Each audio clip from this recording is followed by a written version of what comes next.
votre parcours qui inspire là aussi. Est-ce que vous pouvez nous raconter comment vous avez eu l'audace de tracer votre chemin? Comment on fait pour réussir, pour franchir les étapes? Ça passe par de la détermination, comme on vient de le dire, on l'imagine, mais pas que.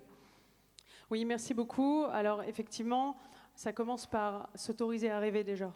Et je pense qu'on dans la salle, on a tous des rêves. Moi, j'en avais un à 12 ans. Alors, je partais de pas grand-chose, d'une famille où on n'était pas très favorisé. Et j'avais ce rêve. Je me souviens, j'étais sur le toit de chez moi et je rêvais de partir aux États-Unis pour monter une boîte. Et je peux dire que dans les années 80, c'était quelque chose. Et j'ai dû construire ce rêve. Lorsque j'ai eu 30 ans, j'étais directrice marketing d'un grand groupe. J'avais l'impression d'avoir réussi par rapport à d'où je venais. Et pourtant, il y avait un vide. Il y avait quelque chose qui me manquait. Et donc, il y a eu quelque chose, une rupture. À 33 ans, j'ai décidé de tout quitter. Pourtant, j'avais un poste stable, la sécurité, un appartement, tout était là. Et pourtant, cette voix intérieure qui me disait, cette petite voix qui criait en disant « il y a autre chose, tu te souviens de tes rêves ?» Eh bien, j'y suis allée. Je peux vous dire que j'ai flippé. J'étais dans l'avion, je suis partie aux États-Unis, j'ai tout quitté et j'ai été vers l'inconnu. Mais finalement, c'est le inconnu lorsqu'on y va. Et lorsque vous repoussez les frontières, vous ne savez pas ce qui va vraiment se passer. Là, il y a des choses qui se passent. Et donc, je suis partie pour une aventure de 6 ans. Je ne pensais pas partir pour autant de temps. Je suis partie aux États-Unis, je me suis formée au métier de coach, j'ai monté une entreprise là-bas. Je suis revenue en France, j'ai formé les managers au métier de coach à travers HEC et une entreprise que j'ai créée.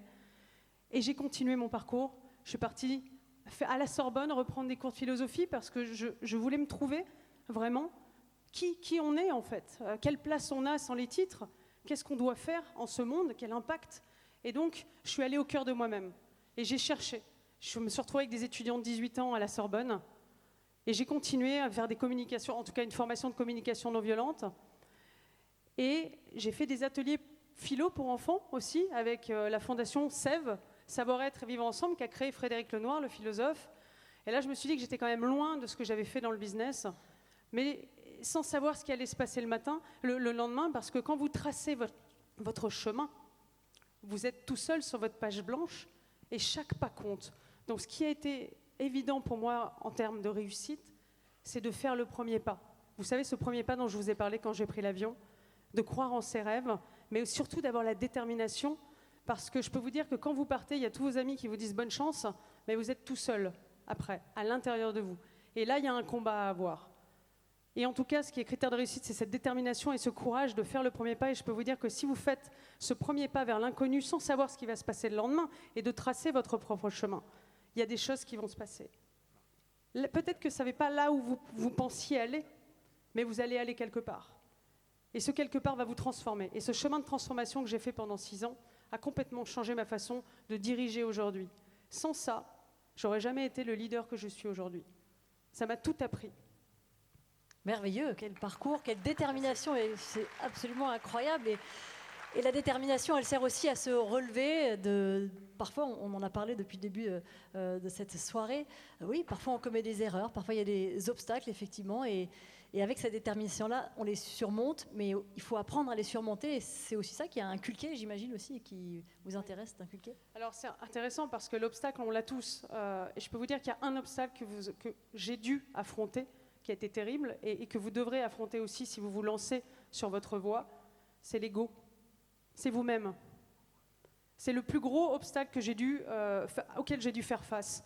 J'en ai eu et j'appelle ça les voiles de l'ego, les visages de l'ego. C'est quoi l'ego? C'est l'obstacle, c'est celui qui va vous empêcher d'aller vers votre voie. C'est celui qui m'a dit à ce moment-là, regarde, t'as tout perdu, t'avais un bon job, ça marche pas, ou tu essaies de te trouver, tu ne te trouves pas. Sur le chemin, là je vous parle quand j'étais vraiment dans ce labyrinthe intérieur. C'est la voix qui vous dit que vous n'y arrivez pas, ou vous avez pris un risque et qu'il ne fallait pas le prendre. Mais c'est aussi la voix qui vous dit que vous êtes meilleur que tout le monde, parfois, et que le monde ne vous comprend pas, et que vous êtes une victime. On n'est pas des victimes, on est le capitaine de notre âme, on est le capitaine de notre vie. Et si ça ne marche pas à l'extérieur, c'est que ça ne marche pas à l'intérieur. Si quelqu'un est en colère contre vous, c'est parce que vous êtes en colère contre vous-même. Et quand j'ai compris ça, quand j'ai compris que l'obstacle, c'était moi-même depuis le début, j'ai commencé à travailler sur moi. Et pour réussir, il faut se transformer. Pour gouverner ce monde, pour gouverner des entreprises, il faut se gouverner soi-même. Ça veut dire quoi? Ça veut dire se connaître. Socrate le disait, connais-toi toi-même, et tu connaîtras les cieux et les dieux. Bon, j'en ai pas vu beaucoup, mais il y a quelque chose derrière. Lorsqu'on est seul et qu'on a des obstacles, c'est quoi? C'est la peur de ne pas réussir, la peur d'échouer. Mais si on ne le fait pas, on a échoué. On en parlait tout à l'heure, l'échec. J'ai appris que l'obstacle, c'était une leçon, en fait.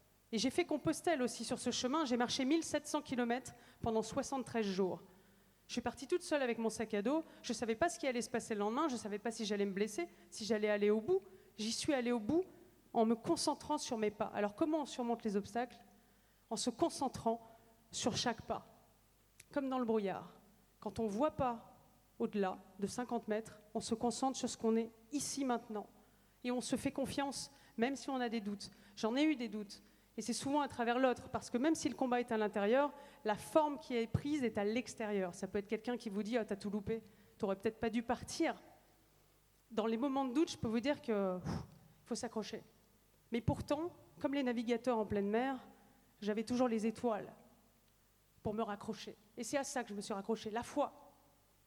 Croire qu'on peut le faire et avancer chaque jour sans se traumatiser ou en tout cas se faire mal dans un futur qui n'existe pas ou un passé qui est terminé, mais dans l'instant, se faire ce cadeau qui est le présent, un cadeau.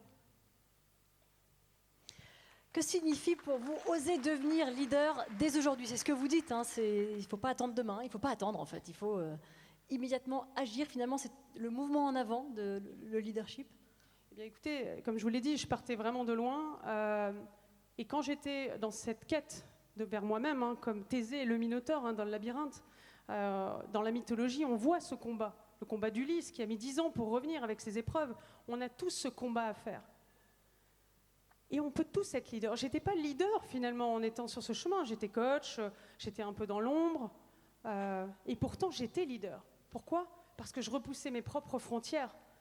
Je faisais un pas vers l'inconnu, vers l'incertitude. Je ne savais pas ce qui allait se passer le lendemain et pourtant je devais avoir la foi.